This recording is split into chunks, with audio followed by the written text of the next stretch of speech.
అందరికీ నమస్కారములతో ఎస్ఐఆర్ ఫారాలు ఎవరెవరైతే తీసుకున్నారో ప్రజలు వాళ్ళందరూ మీ ఎస్ఐఆర్ ఫారాలు ఫిల్ చేసి ఇవ్వండి.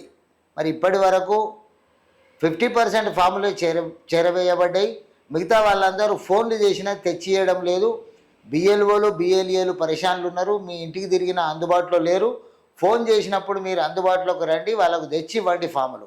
మీరు ఒకవేళ ఎస్ఐఆర్ ఫామ్ ఫిల్ చేసి ఇవ్వనట్లయితే రేపు మీకే ఓటు రాకుండా అవుతుంది. మీకు ఓటు రానట్లయితే మీకు మరి రావాల్సిన అన్ని బెనిఫిట్స్ పోతాయి. కాబట్టి మీరు దీనిని దృష్టిలో పెట్టుకొని మీ ఫారాలు మీ బిఎల్ఓలకు మీ ఏరియాలో ఎక్కడెక్కడైతే సెంటర్లు ఉన్నాయో అక్కడికి తప్పకుండా తెచ్చియండి.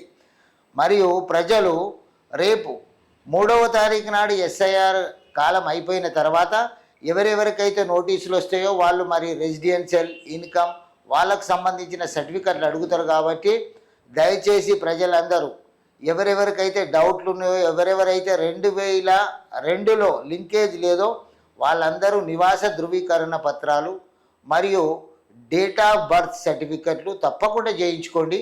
దీనికి గాను రెవెన్యూ డిపార్ట్మెంట్ దయచేసి ఎవరెవరైతే రెసిడెన్షియల్ సర్టిఫికెట్ అప్లై చేస్తారో, నివాస ధృవీకరణ పత్రాలు అప్లై చేస్తారో, మరి మున్సిపల్ నుంచి డేట్ ఆఫ్ బర్త్, మరి గ్రామ పంచాయతీ నుంచి ఎవరెవరైతే డేట్ ఆఫ్ బర్త్ అప్లై చేస్తారో అధికారులు మరి వీరికి న్యాయపరమైన ఎవరెవరైతే ఎలిజిబుల్ ఉన్నారో వాళ్ళందరికీ తప్పకుండా సర్టిఫికెట్లు వీలైనంత తొందరలో ఇవ్వండి.